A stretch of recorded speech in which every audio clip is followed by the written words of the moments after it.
الشیطان الرجیم بسم اللہ الرحمن الرحیم وَلَيْسَ الْبِرُّ بِأَنْ تَأْتُوا الْبُيُوتَ مِنْ ظُهُورِهَا وَلَكِنَّ الْبِرَّ مَنِ اتَّقَى وَأْتُوا الْبُيُوتَ مِنْ أَبْوَابِهَا وَاتَّقُوا اللَّهَ لَعَلَّكُمْ تُفْلِحُونَ صدق اللہ مولانا العظیم وبلغنا رسولہ النبی الکریم الامین ونحن علی ذلک من الشاہدین والشاکرین والحمد للہ رب العالمین رب اشرح لی صدری ویسر لی امری واحلل عقدۃ من لسانی یفقهوا قولی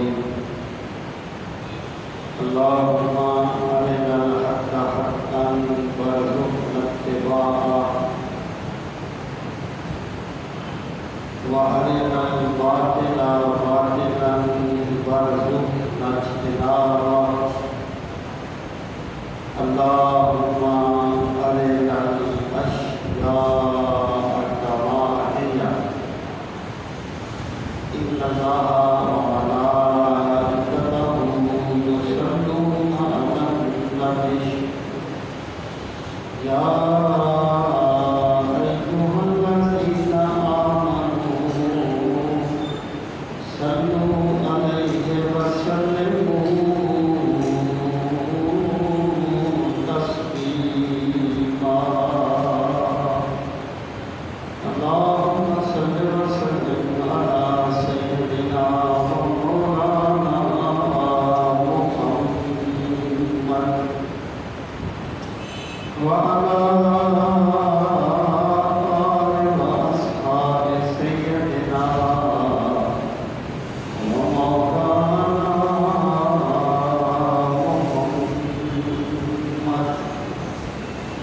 وبارك وسلم وسلم عليه الصلاة والسلام عليك يا رسول الله وعلى آلك وأصحابك يا حبيب الله الصلاة والسلام عليك يا شفيع المذنبين وعلى آلك وأصحابك يا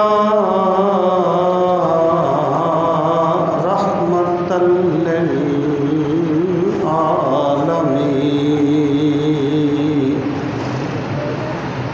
انتہائی عزت و احترام کے لائق قابل سر تکریم معزز و محترم سامعین کرام، پچھلے جمعۃ المبارک کے موقع پر میں جو گزارشات آپ کی خدمت میں پیش کر رہا تھا ان کا عنوان تھا ہماری دینی ترجیحات ایک لمحہ فکریہ۔ آج بھی میں اسی گفتگو کو آگے بڑھانا چاہتا ہوں۔ سامعین محترم، میں نے یہ عرض کیا تھا کہ دینی ترجیحات سے مراد یہ ہوتی ہے کہ ایک کام کو دین سمجھ کے کیا جائے، لیکن دین میں اس کام کی اہمیت بہت کم ہو۔ ایک بندہ اس کام کو تو بڑی پابندی سے کرتا ہے، لیکن اس سے بڑھ کر دین میں جس چیز کا حکم دیا گیا ہے وہ اس کو نظر انداز کر دیتا ہے، تو وہ بندہ کام تو دین کا کرتا ہے لیکن اس کی ترجیحات صحیح نہیں ہیں۔ مثلا دین میں ایک کام مستحب ہے اور ایک کام فرض ہے۔ اگر ایک بندہ کسی ذکر کی مجلس میں پوری رات بیٹھا رہتا ہے، ذکر کرتا ہے، کوئی وظیفہ کرتا ہے، لیکن نماز کے وقت وہ سو جاتا ہے اور نماز نہیں پڑھتا،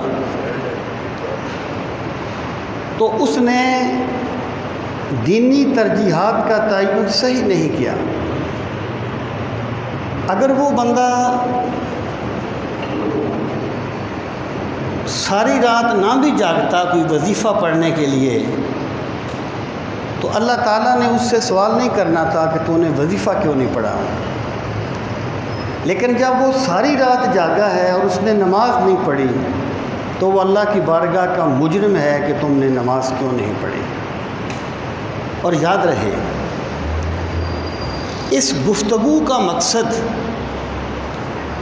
وظائف کی اہمیت کو کم کرنا نہیں ہے، بلکہ فرائض کی اہمیت کو واضح کرنا ہے۔ یعنی نوافل اپنی جگہ پر، اوراد و وظائف اپنی جگہ پر، فرائض اور واجبات اپنی جگہ پر۔ سامعین محترم، میں یہاں تک پہنچا تھا کہ ہم جو دینی ترجیحات کا صحیح تعین نہیں کرتے، اس کے اسباب کیا ہوتے ہیں۔ تو میں نے عرض کیا تھا کہ کبھی کوئی بندہ کم علمی کی بنیاد پہ ایسا کرتا ہے،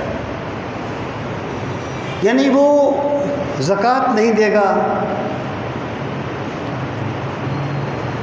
اور اللہ تعالیٰ نے اس پہ جو حرام کھانے کو منع کیا ہے اس سے نہیں رکے گا، لیکن وہ کسی نیک کام میں کچھ پیسے ضرور دے گا، اور اس کا یہ خیال ہوگا کہ میں نے کمال کر دیا ہے، میں نے اپنے پیر صاحب کی خدمت کی ہے، میں نے ایک غریب کی خدمت کی ہے۔ تو یہ اس کی دینی ترجیحات کا غلط تعین ہے۔ اللہ تعالیٰ نے اسے حرام کھانے سے منع کیا ہے، اللہ تعالیٰ نے اس پر زکوٰۃ فرض کی ہے۔ جو بندہ زکوٰۃ نہیں دیتا وہ اللہ کا مجرم ہے۔ اگر ایک بندہ فرض کریں اس کی 1000 روپیہ زکوٰۃ بنتی ہے اور وہ زکوٰۃ نہیں دیتا، لیکن وہ ایک محفل پہ 1,00,000 روپیہ دے دیتا ہے، تو اسے اس 1000 روپے کا حساب اللہ کو دینا ہوگا۔ یہ اس کی دینی ترجیحات کا غلط تعین ہے۔ فرض کو فرض رکھو، واجب کو واجب رکھو، مستحب کو مستحب رکھو۔ اس میں کم علمی کے بعد جو چیز آتی ہے وہ ذوق ہے، اور بندے کی ایک کمزوری ہے کہ وہ ایک مفکر نے کہا تھا کہ جب ایک بندہ حقیقی دین کو چھوڑ دیتا ہے تو پھر وہ ایک ایسا دین بنا لیتا ہے جو اس کے ذوق کے مطابق ہوتا ہے، اس کی خواہشات کے مطابق ہوتا ہے، اور پھر جتنا بھی دین کے تقاضے ہوتے ہیں انہیں وہ اپنے خود ساختہ دین پہ نچھاور کر دیتا ہے۔ یعنی بندے کے اندر جو بات ہے اس نے کہیں نہ کہیں نکلنا تو ہے۔ اگر اللہ نے بندے کی ذات کے اندر اپنی محبت رکھی ہے تو اگر بندہ اللہ کے سامنے نہیں جھکے گا تو کہیں تو جھکے گا۔ فطرت سے بغاوت تو نہیں کر سکتا، وہ کسی بت کے آگے جھک جائے گا، وہ کسی بندے کے آگے جھک جائے گا، وہ کسی مفاد کے آگے جھک جائے گا۔ میں قدا ہو کہ خانہ کعبہ ہو، سر جھکانا تو ہے کہیں نہ کہیں، اس نے کہیں نہ کہیں تو جھکنا ہے، پھر وہ سارے وہاں لگا دیتا ہے، اگرچہ دین میں اس کی کوئی بھی اہمیت نہ ہو یا بہت کم اہمیت ہو۔ مثلا جو مشرکین تھے ان کے نزدیک بندہ قتل کر دینا کوئی ایسی بات نہیں تھی، یہ کوئی بڑے فخر کی بات تھی کہ میں نے اس کو قتل کر دیا، اور کسی بندے کا حق مار لینا وہ بھی عموماً اس کو معیوب نہیں سمجھتے تھے۔ لیکن انہوں نے ایک چیز خود بنا لی تھی کہ جب وہ حج کر کے واپس آئیں گے تو وہ گھروں کے دروازوں سے داخل نہیں ہوں گے، بلکہ مکان کی پچھلی طرف سے چھت کو پھاڑ کے یا دیوار کو توڑ کے داخل ہوں گے۔ یعنی اس چیز کی دین میں کوئی اہمیت نہیں تھی، لیکن انہوں نے کیا کیا تھا کہ دین کی بڑی بڑی باتوں کو چھوڑ کر، اور یاد رہے کہ عرب ملت ابراہیمی کے پیروکار تھے۔ حضرت عیسیٰ علیہ السلام صرف بنی اسرائیل کی طرف آئے تھے نا، عرب ملت ابراہیمی کے پیروکار تھے۔ تو اللہ تعالیٰ نے فرمایا ان کے اس غلط ترجیح کو بیان کرتے ہوئے، وَلَيْسَ الْبِرُّ بِأَن تَأْتُوا الْبُيُوتَ مِن ظُهُورِهَا، کہ یہ کوئی نیکی نہیں ہے کہ تم اپنے گھروں کے پچھواڑوں سے داخل ہوا کرو، وَلَكِنَّ الْبِرَّ مَنِ اتَّقَىٰ، لیکن نیکی اس نے کی جو اللہ سے ڈرتا رہا، جس نے کسی کا مال ضبط کرتے ہوئے اللہ سے ڈرا اور مال ضبط نہیں کیا، کسی کا حق مارتے ہوئے اللہ سے ڈر گیا، کسی کا حق نہیں مارا، کسی انسان کو قتل کرتے ہوئے اللہ سے ڈر گیا، کسی انسان کو قتل نہیں کیا، وہ ہے اصل نیک۔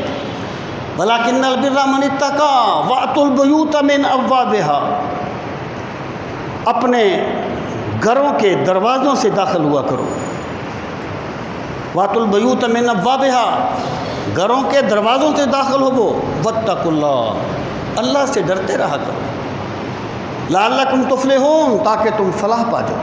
مطلب کیا ہے کہ تم جو اپنے پاس سے ایک چیز بنا لیتے ہو وہ نیکی نہیں ہے، جس چیز کو دین میں لازم کیا گیا ہے اس کو اپنے اوپر لازم کرو، تب تمہیں دین کی حقیقت ملے گی۔ آپ فرض کریں کہ ایک بندہ اعتکاف بیٹھ جاتا ہے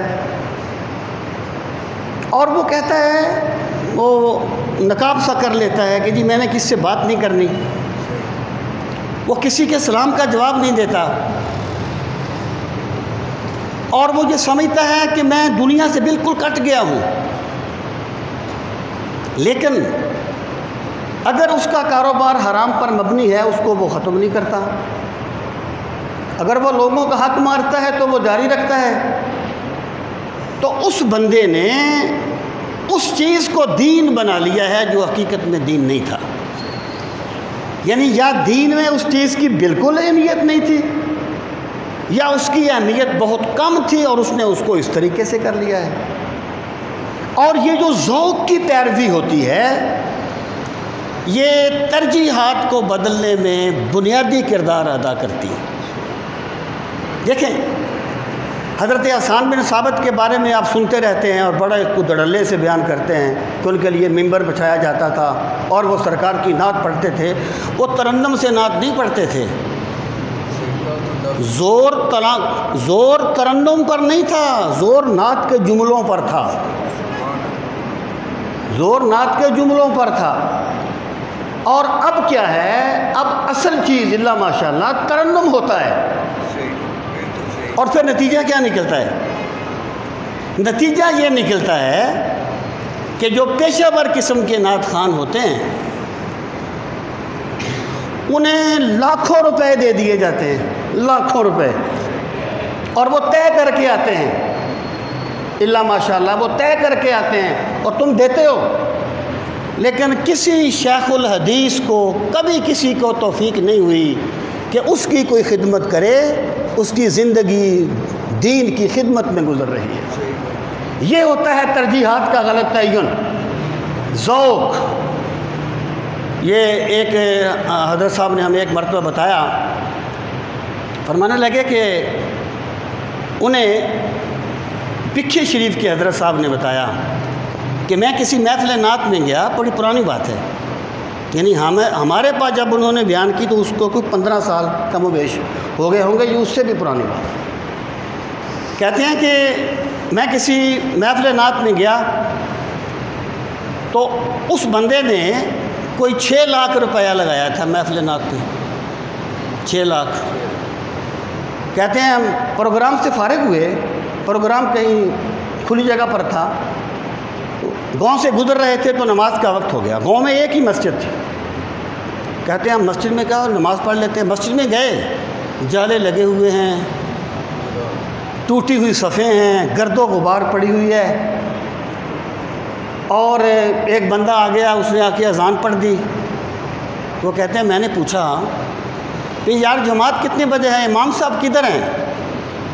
اس نے کہا جی ہم غریب لوگ ہیں، ہم امام نہیں رکھ سکتے، ہم امام کا خرچہ نہیں برداشت کر سکتے، بس جو بندہ آ جائے پہلے وہ جماعت کروا دیتا ہے۔ یعنی جو بندہ، اس گاؤں کا جو بندہ 6 لاکھ محفل پہ لگاتا ہے، اسے مسجد کو آباد کرنے کی توفیق نہیں ملتی، اس کی دینی ترجیحات غلط ہیں۔ میں یہ نہیں کہتا کہ محفل پہ 6 لاکھ نہ لگاؤ، میں کہتا ہوں لگاؤ۔ اگر محفل پہ 6 لاکھ لگاتے ہو تو 12 لاکھ مسجد پر بھی لگاؤ، 18 لاکھ مدرسے پر بھی لگاؤ، تب کہا جائے گا تم دین سے محبت کرنے والے ہو، ورنہ تم صرف حسن صوت کے دل دادا ہو نعت کے نام پر۔ جب یہ ترجیحات بدل جاتی ہیں تو پھر بڑے بڑے بگاڑ پیدا ہوتے ہیں، بڑے بڑے فساد پیدا ہوتے ہیں۔ سامعین محترم، یہ جو ذوق ہے، یعنی بندہ اگر اس نے نعت سننی ہے نا، نعت، تو وہ سادہ لفظوں میں بھی نعت ہی ہوتی ہے۔ اگر وہ Tina ton ton Tina ton ton کر کے سننی ہے نا، پھر وہ نعت نہیں سن رہا، موسیقی سن رہا ہے اور اس نام پہ سن رہا ہے۔ اقبال نے ایک بات کہی تھی، ایسے ہی بندوں کے ذوق پر تان کرتے ہوئے، اس نے کہا آتش از شیر عراقی در دلش، آتش از شیر عراقی در دلش، ور نمی سعادت بقرآن محفلش۔ عراقی ایک فارسی کا شاعر ہے، عراقی ایک فارسی کا شاعر ہے، بہت اچھا شاعر ہے۔ اقبال کہتا ہے کہ عراقی کا شعر سن کے تیرے دل میں آگ لگ جاتی ہے۔ کوئی اچھا شعر پڑھے نا غزل کا، پھڑکتے ہیں لوگ۔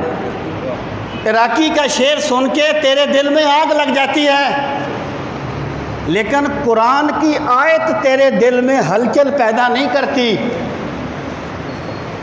جبکہ اللہ نے کیا کہا، ایمان والوں کی علامت کیا بتائی کہ انما المؤمنون الذین اذا ذکر اللہ وجلت قلوبہم وَإِذَا تُلِيَتْ عَلَيْهِمْ آيَاتُهُ زَادَتْهُمْ ایمانا۔ ایمان والے صرف وہ ہیں اذا ذکر اللہ وجلت قلوبہم، جب ان کے پاس اللہ کا ذکر کیا جائے تو ان کے دل کانپ اٹھتے ہیں۔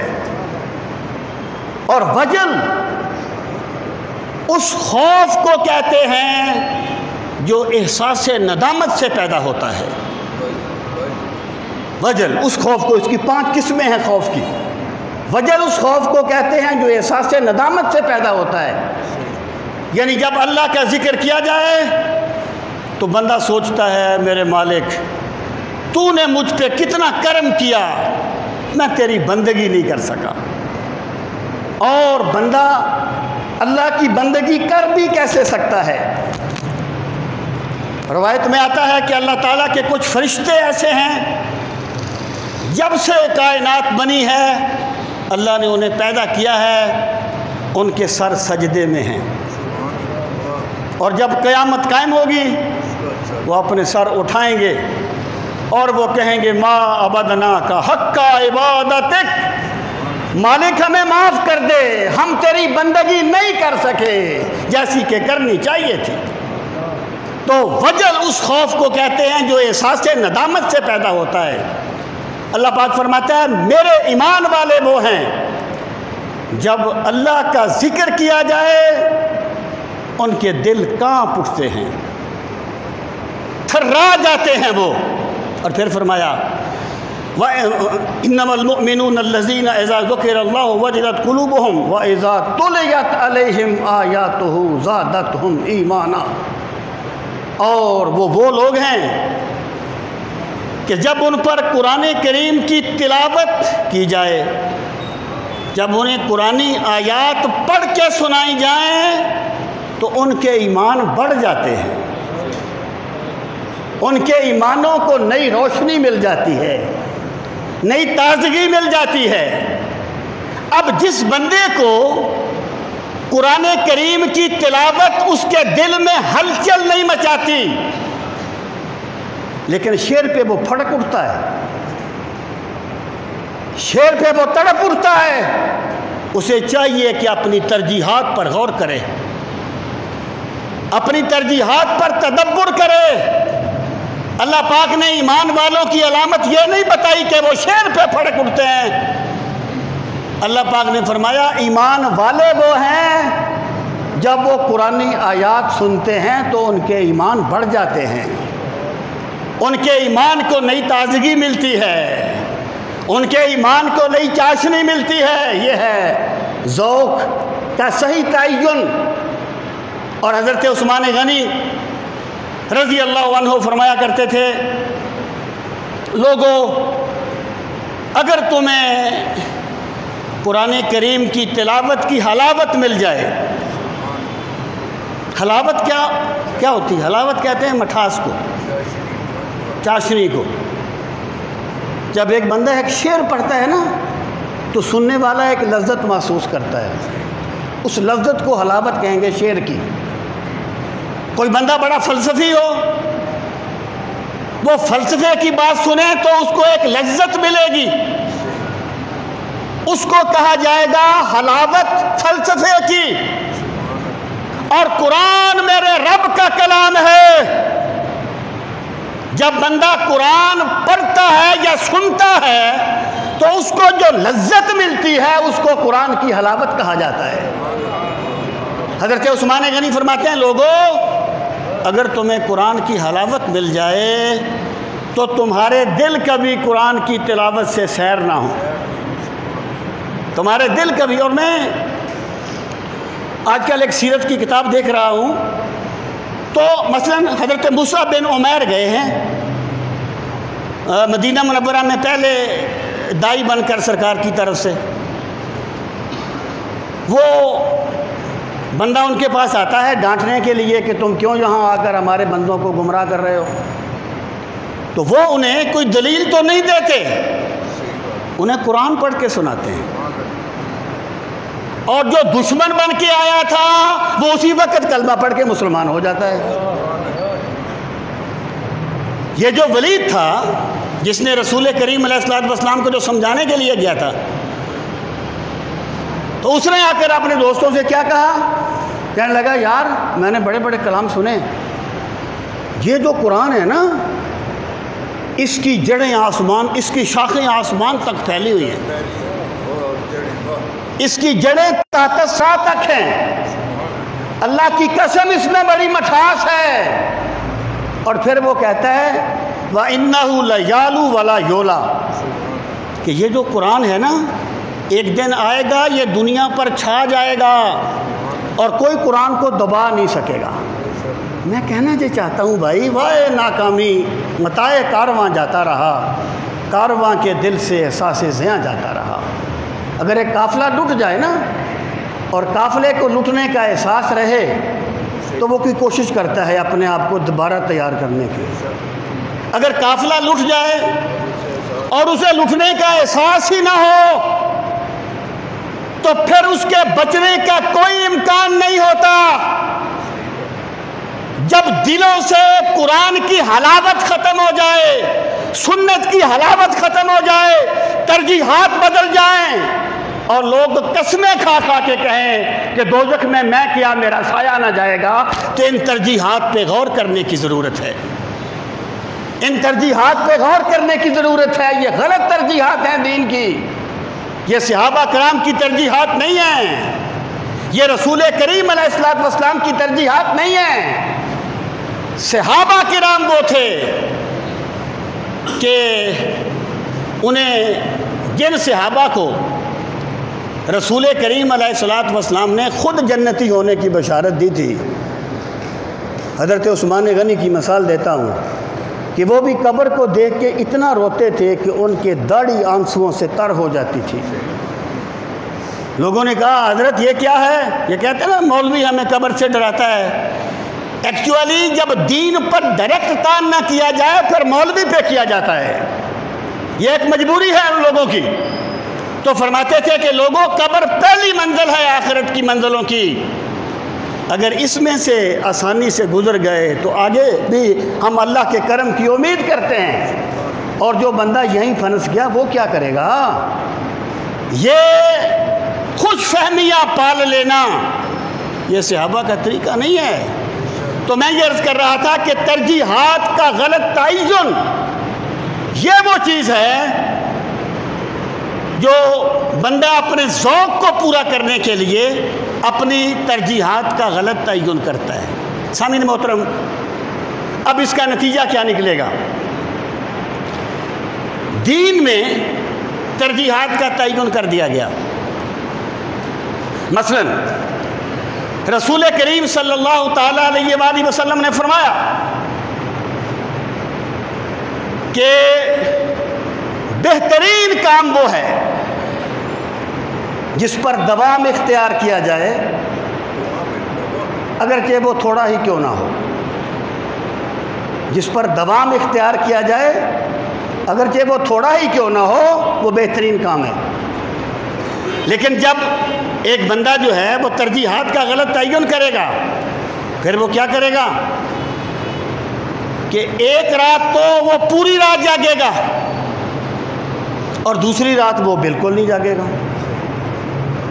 ایک دن تو وہ کوئی عبادت بہت دیر تک کرے گا اور دوسرے دن بالکل نہیں کرے گا۔ یہ جو اللہ سے ربط ہے نا بندے کا، یہ کوئی افسانہ پڑھنے کی طرح کی چیز نہیں ہے، یہ کوئی کہانی پڑھنے کی طرح کی چیز نہیں ہے، بلکہ یہ وہ چیز ہے کہ وہ جو کسی نے کہا تھا نا، جو پتھر پہ پانی پڑے متصل، جو پتھر پہ پانی پڑے متصل تو بے شبہ گھس جائے پتھر کی سل۔ اگر ایک ایک قطرہ پانی پتھر پہ گرتا رہے نا تو پتھر میں سوراخ کر دیتا ہے۔ تو جب ایک بندے نے ایک دن ادھر کمال کر دیا اور پھر بھول گیا تو اس نے اپنی ترجیحات کا تعین صحیح نہیں کیا، اس نے اپنی ترجیحات کا غلط تعین کیا ہے۔ اور یوں کہیے آسان لفظوں میں کہ اس نے اپنے ذوق کی پیروی کی ہے، ابھی محبت الہی کی منزلوں سے وہ ناآشنا ہے۔ سامعین محترم، اس کا پھر اور نتیجہ کیا نکلے گا؟ اسلام یہ کہتا ہے کہ وہ کام کرو جس میں دوام ہو، جو باقی رہنے والا ہو۔ ایک کام ہوتا ہے وقتی، یعنی آپ چلے جائیں کسی محفل میں، تقریر سنیں، اللہ ماشاء اللہ پورا گھنٹہ وہ ادھر سے آواز نہیں آئی ادھر سے آواز نہیں آئی، ایسے بولو، ہاتھ اوپر کرو ہاتھ نیچے کرو، اس میں لگا دے گا۔ باہر آپ نکلیں، لوگوں سے پوچھیں کہ کیا لے کے آئے ہو، نہ کہنے والے کو پتہ ہوتا ہے میں نے کیا کہا، نہ سننے والے کو پتہ ہوتا ہے میں نے کیا سنا۔ یہ وقتی کام دین کا مطلوب نہیں ہے، یاد رکھنا اس بات کو۔ دین کا مطلوب ہے دائمی کام، وہ کام جس میں دوام ہو، جو باقی رہے، جس کا اثر باقی رہے۔ سامعین محترم، میرے استاد ہیں حضرت پیر کرم شاہ صاحب رحمۃ اللہ تعالیٰ علیہ، فرماتے ہیں جب میں پڑھ کے آیا تو میں نے سوچا کہ میں اللہ کے دین کا کوئی کام کروں، کہ کون سا کام کروں؟ آپ ایک محفل پہ 20 لاکھ لگا دیں، یہ بھی تو دین کا ہی کام ہے نا، کوئی بھی دین کا کام کریں۔ فرماتے ہیں میں نے سوچا کہ میں وہ کام کروں اس میں 3 شرطیں پائی جائیں۔ پہلی چیز یہ کہ وہ کام اس کی ضرورت ہو، لوگوں کو اس کی ضرورت ہو، اور دوسرا کام کیا کہ وہ کام دائمی ہو، اس کا اثر باقی رہے، اور تیسری شرط کیا کہ وہ کام میری دسترس میں بھی ہو۔ یہ شیخ چلی کے خواب دیکھنے والا کامیاب انسان نہیں ہوتا، زمینی حقیقتوں کو ماننے والا کامیاب انسان ہوتا ہے۔ وہ کام میری دسترس میں بھی ہو۔ فرماتے ہیں جب میں نے تینوں کاموں پہ غور کیا تو پھر میں نے سوچا میں دارالعلوم بناتا ہوں، دارالعلوم، دین کا مدرسہ۔ اور پیر کرم شاہ صاحب دنیا سے چلے گئے، اللہ ان کے درجات بلند کرے، لیکن انہوں نے جو مستقل کام کیا تھا نا وہ پوری دنیا میں پھیلا ہوا ہے، اب بھی پھیلا ہوا ہے اور پھیل رہا ہے۔ سامعین محترم، جب ترجیحات بدل جائیں تو پھر وقتی کام پہ زور دیا جاتا ہے، دائمی کام پہ نہیں، کیونکہ دائمی کام پہ نمود و نمائش کے جذبے کو تسکین نہیں ملتی جو وقتی جذبے کو وقتی کام پہ مل جاتی ہے۔ میں آپ کو ایک مثال دیتا ہوں، یہ میری باتیں تلخ ہیں، سن لیں، کوئی ضروری نہیں ہے آپ نے ماننی یا نہ مانیں، لیکن یہ میں نے سمجھا ہے جو میں آپ سے عرض کر رہا ہوں، اور بخدا میں پھر کہہ رہا ہوں، میرا مطلب یہ نہیں ہے کہ اپنے شیخ کو 1 لاکھ نہ دو، میں صرف یہ کہتا ہوں اگر شیخ کو 1 لاکھ دو نا تو کسی دینی مدرسے کو 3 لاکھ دیا کرو، کسی مسجد کے لیے 4 لاکھ دیا کرو۔ یہ ہے وہ دینی کام جس کی وجہ سے تمہاری آنے والی نسلوں کا فائدہ ہوگا۔ یہ وقتی کام جو ہوتے ہیں ان کا دیر پا فائدہ نہیں ہوتا، بلکہ یوں کہیے سوائے ذوق کی تسکین کے ان کا کوئی فائدہ الا ماشاءاللہ ہوتا ہی نہیں ہے۔ سامعین محترم، آپ فرض کریں وہ حضرت یہ جو بابا فرید تھے، ان کے زمانے میں کوئی صاحب تھے، انہوں نے، ہم کہتے ہیں نا جہیز سنت ہے، جہیز سنت ہے، اور ہم اس پہ اپنی اوقات سے بڑھ کے لگاتے ہیں، اس کی کبھی طے میں جائیں سنت کم ہوتی ہے، معاشرہ زیادہ ہوتا ہے، برادری زیادہ ہوتی ہے۔ تو اس نے اپنے بیٹی کی شادی کی اور اس نے 1 لاکھ اس وقت جو کرنسی تھی وہ لگائی۔ اس وقت ایک مفتی تھے، انہوں نے کہا تم نے اپنی بیٹی کے نکاح میں اتنے پیسے خرچ کیے، یہ اس وقت تک فضول خرچی ہوگی جب تک تم اس سے دگنے پیسے کسی مدرسے کو نہیں دو گے، کسی مسجد کو نہیں دو گے۔ میرے بھائی، ہم کہتے ہیں نا ہماری جنریشن ہمارے ہاتھوں سے نکل رہی ہے، جیسے ریت بندے کے ہاتھوں سے نکلتی ہے نا۔ آپ کبھی تجزیہ کر لیں نا، ہمارے لوگ ہی مختلف جگہ پر جا رہے ہیں۔ یہ خوش فہمیوں کے ماحول اور ہوتے ہیں کہ میرے شیخ کے فیض سے زمانہ منور ہو گیا ہے، پتہ نہیں کتنے شیوخ کے فیض سے زمانہ منور ہو گیا ہے، اور زمانے کا عالم آپ کے سامنے ہے، پتہ نہیں وہ کون سا زمانہ ہے جو منور ہوا ہے۔ اس کی وجہ کیا ہے؟ اس کی وجہ یہ ہے، ادھر ایک صاحب ہیں، وہ میلاد شریف پہ بہت زیادہ خرچ کرتے ہیں، اچھی بات ہے، کرنا چاہیے، سرکار کی میلاد کو منانا چاہیے، لیکن میرا مطالبہ صرف یہ ہے اگر میلاد کی جھنڈیوں پہ 2 لاکھ لگاتے ہو تو 4 لاکھ کسی کتاب پہ بھی لگا دیا کرو، کسی مدرسے کو بھی دے دیا کرو۔ خدا کی قسم ہمیں 85-86 کے لگ بھگ ایک ہمارا مخالف آج مسلک کا مولوی صاحب تھے، انہوں نے کہا یہ بریلوی جس ڈگر پہ چل رہے ہیں، خدا کی قسم ان کے مدرسوں میں پڑھانے والا کوئی نہیں رہے گا، کیونکہ وہ اتنی کم تنخواہ دینے پہ مجبور ہوں گے، کوئی قابل بندہ ادھر آئے گا ہی نہیں۔ پیسے ان کے بھی لگتے ہیں، کم نہیں لگتے، لیکن ترجیحات غلط ہیں، ترجیحات غلط ہیں۔ خدا را ذوقی تسکین سے عقیدے نہیں بچتے، نعرے لگا لینے سے عقیدے محفوظ نہیں ہوتے، عقیدے علم سے محفوظ ہوتے ہیں، عقیدے کتابوں سے محفوظ ہوتے ہیں، عقیدے لٹریچر سے محفوظ ہوتے ہیں، اور یہ چیزیں ہمارے شیڈول سے خارج ہو گئی۔ ادھر ایک صاحب ہیں،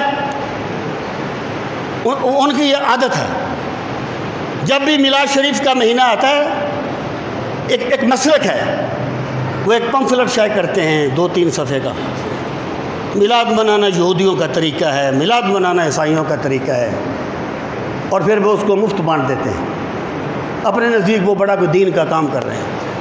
یار اس کام کا کیا فائدہ جو تمہیں سرکار کی محبت سے دور کرنے والا ہو؟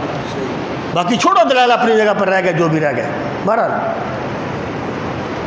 مجھے کسی نے دیا، بڑی پرانی بات ہے، میں نے اس کا جواب لکھا، اب بھی وہ اس بات میلاد کے نام سے چھپتا ہے۔ تو وہ جو صاحب لاکھوں روپے لگاتے تھے نا میلاد پہ، میں خود تو انہیں نہیں ملا، میں نے ایک دوست کے تھرو انہیں وہ پمفلٹ بھیجا، میں نے انہیں کہا، اس میں جواب ہے، اس میں میلاد پہ ہونے والے سوالات کے جوابات ہیں۔ میں نے انہیں کہا کہ یار یہ پمفلٹ اپنے پاس سے شائع کروا لو، نام سے بھی کروا لے، مجھے کیا تکلیف ہے، شائع کروا لو اور سامعین میں تقسیم کر دو، تاکہ لوگوں کو پتہ تو چلے کہ یہ میلاد ہم کیوں مناتے ہیں، اس پہ کیے گئے اعتراضات کی کیا حقیقت ہے۔ لیکن کیونکہ جھنڈیاں سب دیکھتے ہیں، پمفلٹ کوئی نہیں دیکھتا، اس لیے انہوں نے پھر اس طرف قدم نہیں اٹھایا۔ میرے بھائی آپ یقین جانیے، میں مثلا ناسبی ہیں، ناسبی وہ لوگ ہیں جو حضرت علی کو گالیاں دیتے ہیں۔ چند دن پہلے میری ایک سے بات ہوئی تو وہ ایک آیت زیر بحث آئی جس میں آتا نا اللہ تعالیٰ نے جنہوں نے ہجرت سے پہلے اسلام قبول کیا ان کے درجے بلند ہیں، وہ کہتے ہیں حسن اور حسین تو گئے نا، یہ ان کی سوچ ہے، دلیلوں کو چھوڑیں، یہ ناسبی ہیں۔ اللہ کی قسم وہ اپنے باطل مذہب کو پھیلانے کے لیے مفت لٹریچر تقسیم کرتے ہیں۔ میرا نہیں خیال کہ وہ ہمارے پاکستان میں کوئی 0.5% بھی ہوں، لیکن ان کا ہر بندہ پیسہ دیتا ہے اپنے مرکز کو، اور وہ 40-45 کتابوں کا سیٹ بہترین طریقے سے چھپا ہوا مفت تقسیم کرتے ہیں۔ اور یہ جو ہمارے لوگ ناسبیت کو قبول کرتے ہیں ویسے نہیں کرتے، اس کے اور بھی اسباب ہیں، لیکن ایک بڑا سبب یہ بھی ہے۔ میں آپ سے یہ کہنا چاہتا ہوں کہ بھائی وہ کام کیجئے، اس کام کی طرف خدا را توجہ کیجئے، اپنے شیڈول میں رکھیے جو باقی رہنے والا ہو، جو دائمی ہو۔ اور سامعین محترم، جب ترجیحات بدل جائیں اس کا ایک اور بڑا نقصان ہوتا ہے، اور نقصان یہ ہوتا ہے کہ پھر شخصیات آگے آ جاتی ہیں اور دین پیچھے رہ جاتا ہے۔ آپ اس کی لاکھ توجیحات کر لیں کہ جناب وہ شخصیات سے تعلق بھی تو اللہ کے لیے بالکل ہے، جناب میں مانتا ہوں، اور الحمدللہ میں یا رسول اللہ پڑھنے والا سنی ہوں، اور میرے پاس سنی ہونے کا سرٹیفکیٹ ہے، میرے پاس سند ہے سنی ہونے کی، میں وہ سنی ہوں۔ جمیل قادری مرنے کے بعد میرا لاشا بھی کہے گا الصلاۃ والسلام۔ میں شخصیات کی عظمت کا انکار نہیں کرتا، لیکن میں یہ کہتا ہوں کہ کبھی ٹھنڈے دل سے اس کے نتیجوں پہ غور کر لیا کرو۔ میں آپ کو ایک مثال دیتا ہوں، اس کی بہت سی مثالیں ہیں، میرے پاس وقت اتنا نہیں ہے۔ ایک مثال میں آپ کو دوں گا ایک صاحب کی، کہ جس کے پاس میں ذاتی طور پہ گیا تھا ایک مدرسے کی مدد کے لیے۔ اس مدرسے میں اس وقت کوئی 400 طلباء پڑھتے تھے، اور ہمارا پیسہ لگ گیا ہے سارا ان چیزوں پر، ذوقی تسکین پر، سنیوں کا۔ مدارس کی حالت، کبھی پوچھنا کسی مدرسے سے، شیخ الحدیث سے، کہ تمہاری کتنی تنخواہ ہے؟ تمہارے اداروں کے چپڑاسی اس سے ڈبل تنخواہ لیتے ہوں گے جتنی تمہارے شیخ الحدیث کی ہوتی ہے۔ کبھی ہم نے سوچا کہ ہم نے کیا کیا ہے دین کے لیے؟ ہمارے پیسوں میں کوئی ہے حصہ اللہ کے دین کا؟ تو میں اس کے پاس گیا، میں نے اسے کہا، وہ مدرسے والے اپنا بل جمع نہیں کرا سکے، گرمیوں کا موسم تھا، ان کی بجلی کٹی ہوئی ہے، اگر کوئی زکوٰۃ خیرات ہے تو دو۔ مجھے کہتا ہے، پروفیسر صاحب میرے پاس 4 لاکھ روپیہ ہے۔ بات کب کی ہے؟ 96-7 کی۔ میرے پاس 4 لاکھ روپیہ ہے، میں یہ چاہتا ہوں اس میں 2-3 لاکھ اور ڈالوں اور اپنے پیر صاحب کو نئی گاڑی لے کے دے دوں، اور اس کے جو پیر صاحب تھے نا، اس کے پاس کم از کم 10 گاڑیاں پہلے بھی ضرور ہوں گی۔ میں نے کہا دیکھو اس بندے کی سوچ، کہ اگر اس کا نظریہ یہ ہے کہ اگر پیر صاحب کے پاس 11ویں گاڑی نہ ہوئی نا تو میری نجات نہیں ہوگی۔ مدرسے کے بچے کاٹے رہے بجلی، سو جائیں بھوکے، کیا ہے؟ انہیں کس نے کہا تھا تم قرآن یاد کرو؟ انہیں کس نے کہا تھا تم حدیث پڑھو، تم دین کا علم پڑھو؟ اور بھائی جب شخصیات بدل جاتی ہیں پھر ترجیحات آگے آ جاتی، یہ شخصیات آگے آ جاتی ہیں، دین پیچھے رہ جاتا ہے۔ اور یقین جانیے جس تنظیم نے شخصیات کو پیچھے کر کے مشن کو آگے کیا ہے وہ کامیاب ہے، اور جس بھی سوچ میں شخصیات کو آگے لایا گیا ہے وہاں مشن کا بہت نقصان ہوا ہے۔ یہ ترجیحات کا غلط تعین ہے۔ سامعین محترم، اسی طرح میں آپ کو ایک اور مثال دیتا ہوں، اور یہ مثال بھی، اس میں بھی میں خود موجود تھا، کہ حضرت دیوان سیدی آل سیدی معینی مدث اللہ العالی، اللہ پاک انہیں سلامت رکھے، اجمیر شریف کی نسل پاک میں سے ہیں، خواجہ صاحب کی نسل پاک میں سے۔ انہوں نے ایک کانفرنس کی اس فلش مین ہوٹل میں، یہ بھی کوئی کم و بیش 15 سال پرانی بات ہے، شاید اس سے بھی زیادہ پرانی ہے۔ اس وقت انہوں نے کوئی کم و بیش 3-4 لاکھ روپیہ لگایا تھا اس کانفرنس پہ۔ کس لیے کی تھی؟ علماء و مشائخ کانفرنس، تاکہ ہم اہل سنت کے بقا کے لیے ایک لائحہ عمل طے کریں کہ ہم نے کس طرح کام کرنا ہے، ہم نے کس طرح اپنے دین اور اپنے مذہب کو ان یلغاروں سے بچانا ہے۔ لیکن کیا ہوا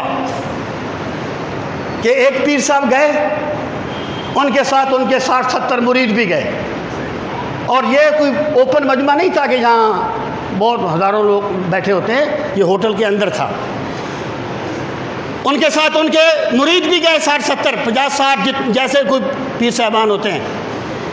جب پیر صاحب تھوڑی دیر بیٹھے، ایک تو یہ جو کنسیپٹ ہے نا کہ برکت کے لیے آ جائیں، برکت کے لیے آ جائیں، اس برکت کے تصور پر بھی کبھی غور کیا کرو۔ وہ بیٹھے اور وہ اٹھ کے گئے، جب وہ اٹھ کے گئے ان کے سارے مرید بھی ساتھ چلے گئے۔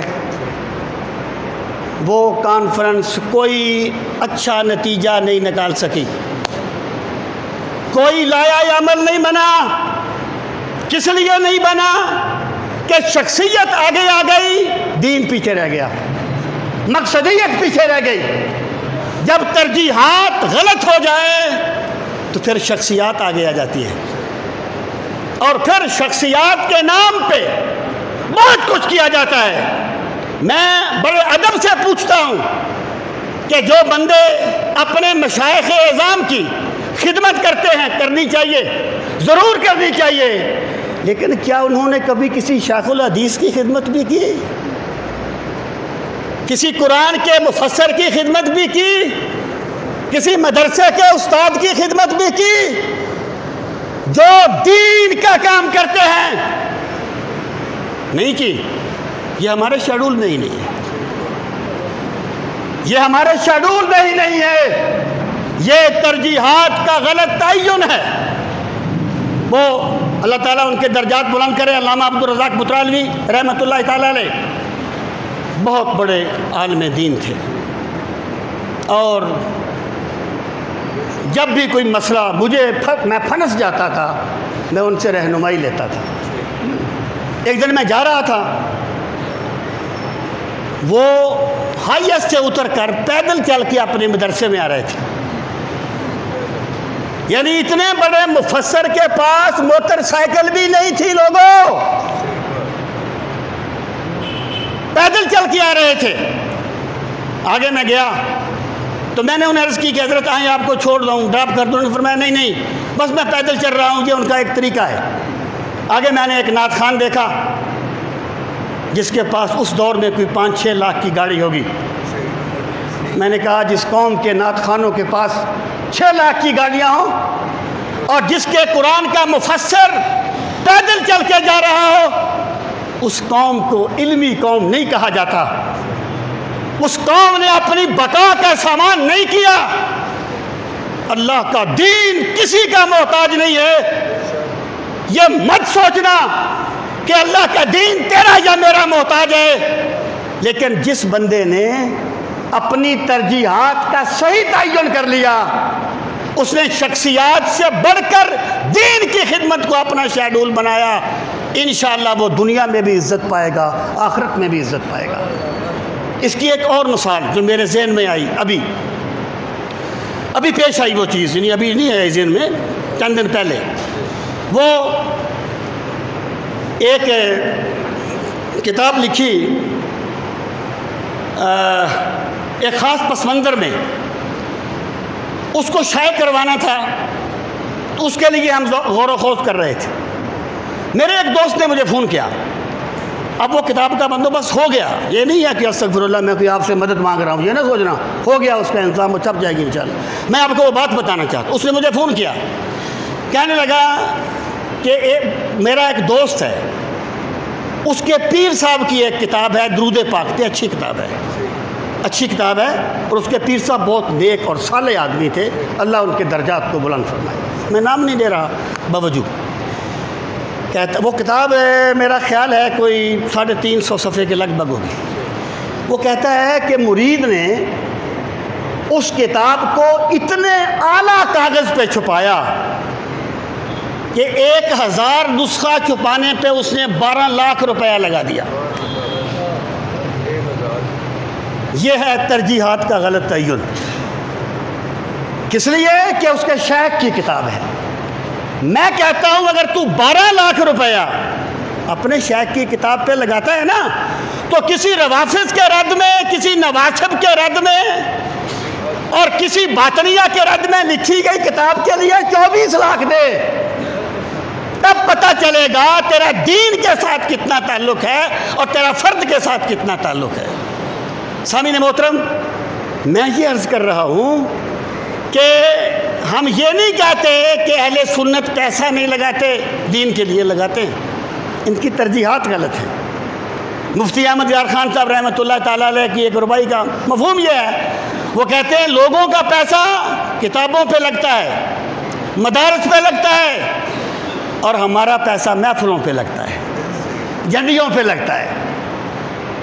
تو سامعین محترم، دین کا تقاضا یہ ہے کہ جس چیز کی دین میں زیادہ اہمیت ہے اس کو ترجیح دی جائے اس چیز پر جس کی دین میں کم اہمیت ہے۔ اور اگر کسی بندے نے اپنی ترجیحات کا تعین اپنے ذوق کے مطابق کیا، اس نے کوئی کتاب اپنے کسی محترم شخصیت کی چھپانے پر تو لاکھوں لگا دیے،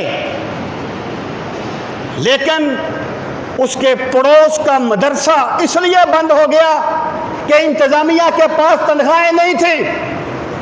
اسے قیامت کے دن اس کا جواب دینا ہوگا۔ یہ دین کا کام ہر اس بندے کا اپنی حیثیت کے مطابق فرض منصبی ہے جو رسول کریم علیہ الصلوۃ والسلام کی شفاعت کی امید رکھتا ہے۔ سامعین محترم، اس کی پھر اور بھی بہت سی باتیں ہو سکتی ہیں، میں اسی پہ اس بات کو ختم کرتا ہوں، اور میں دعا کرتا ہوں کہ اللہ تعالی ہمیں ترجیحات کا صحیح تعین کرنے کی توفیق نصیب فرمائے۔ اللہ تعالی ہمیں شخصیات پر دین کو ترجیح دینے کی سعادت نصیب فرمائے۔ وما علینا الا البلاغ المبین۔ جن حضرات نے سنتیں ادا کرنی ہے وہ